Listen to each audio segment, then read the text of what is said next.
Now out to Washington, D.C., where this morning the race for the White House is still too close to call, and former Vice President Joe Biden is closing in on those 270 electoral votes. We're going to break down the Electoral College votes in just a minute. Meanwhile, President Trump is preparing for legal challenges as his path to re-election narrows. Joe Biden picked up two key battleground states Wednesday, Michigan and Wisconsin, putting the former vice president within striking distance of the 270 electoral votes needed to win the presidency. I'm not here to declare that we've won, but I am here to report when the count is finished, we believe we will be the winners. This morning, several battleground states are still considered toss-ups. President Trump is now mounting legal challenges. He's demanding a recount in Wisconsin and suing to stop the vote count in several other states. In Detroit, supporters of President Trump demanded entry to a ballot processing center to watch the vote count. In Philadelphia, demonstrators called for every vote to be counted. Election officials there say it could take days before the winner of the Keystone State is known. We're going to win Pennsylvania, but they're trying to cheat us out of it because they know it's their only path to victory. Election officials across the country said the vote counting process has gone smoothly with few, if any, irregularities. It's estimated around 160 million Americans voted, on pace for highest turnout in more than a century. And we are expecting more results from Nevada and Georgia sometime this morning. Randy? Yeah, and as we wait for those calls, Xavier, there's some pretty big states that determine the path forward for both candidates. So here's where we stand now. President Trump has 214 electoral votes to hold on to the office. He needs to win out in the remaining states. So I'm going to add these in there. This is a what if. I just want to be clear. These are not states that have been called. If President Trump wins Georgia, North Carolina, Pennsylvania, Nevada, and Alaska, he gets up to 274, right? So he crosses that threshold. On the other hand, let's jump back and clear those out. If Biden, who has 264 electoral votes right now, really wins any of these, it could even be Nevada, then he is our next president. There's a lot of stuff in the works right now, Steph. Yeah, and we might hear about Georgia coming up later this morning, and there are 16 electoral votes up for grabs there. Meanwhile, there are a lot of questions about what legal options President Trump has. Michelle Choi has some insight from a legal expert.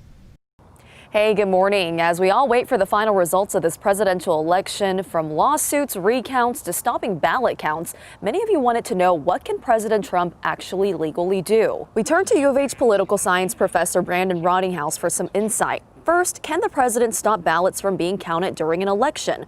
Rottinghouse says no. The states are all independent, sovereign entities, and the president has no power to be able to tell states to stop voting. Meanwhile, yesterday, President Trump said he would go directly to the Supreme Court to stop states like Michigan and Pennsylvania from counting ballots. So can he? Professor Rottinghouse says no, any suit would have to be heard at the local level first. We also asked, what can the president do if he's unhappy with the election results? Rottinghouse says with ballots still being counted in certain states, he'll have to wait, just like the rest of us. Steph, back to you. All right, Michelle, thank you for that. We are also going to talk about recounts coming up when we connect the dots on this race. Meanwhile, in Congress, the balance of power is also still too close to call. That story tops your other election headlines. Neither party has a majority in the Senate yet, but Democrats still need to flip 3 to 4 seats to overcome Republicans. The Democrats came up short in their push to flip GOP Senate seats in Iowa, Montana, and Texas. In the House, the Democrats are expected to keep their majority, but the Republicans are celebrating several big flips.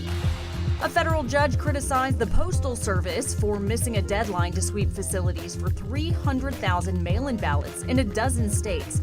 The Postal Service said it couldn't be completed on Election Day. Voters have made history in our area. In Fort Bend County, voters elected the first African-American female county attorney, Bridget Smith Lawson. They also elected the first black sheriff in over 100 years, Eric Fagan. Harris County voters also elected the first ever black county attorney, Christian D. Menefee. The city of Houston allows candidates to place their signs directly in front of polling locations when they're open, but it won't take them long to take them down. The city says it's a candidate's responsibility to remove all signs the day after the election. The city says if a candidate does fail to pick up their signs, they could face a fine of up to $500 per sign for violating city ordinances. And those are the big stories on this Thursday morning. We've mentioned that President Trump is calling for a recount in Wisconsin. So what will that mean for the race going forward? Janelle Bluda connects the dots.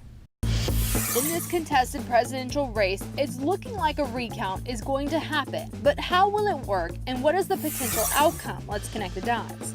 As the counting of ballots continues in several states, there is already talk of a recount in Wisconsin. President Trump's campaign announced it once won, but there are rules in place for who gets to put in the request. In Wisconsin, it must be the candidate who is behind, and they have to be within 1 percentage point of the leader. We have had a recount in Wisconsin recently. In 2016, Green Party candidate Jill Stein requested a recount. They later changed the rules to say only the candidate losing by 1% or less could make that request. In that case, President Trump had won the state by about 23,000 votes, so the recount didn't make much of a difference. Hillary Clinton had already conceded the race by the time it was happening, and in the end, only 131 votes were added to Trump's total. While election experts are expecting similar results this time around, the state's governor warned there is always a possibility of a major reporting error, telling both sides just wait for the results to be official. Connecting the dots, I'm Janelle Bluda for H-Town Rush.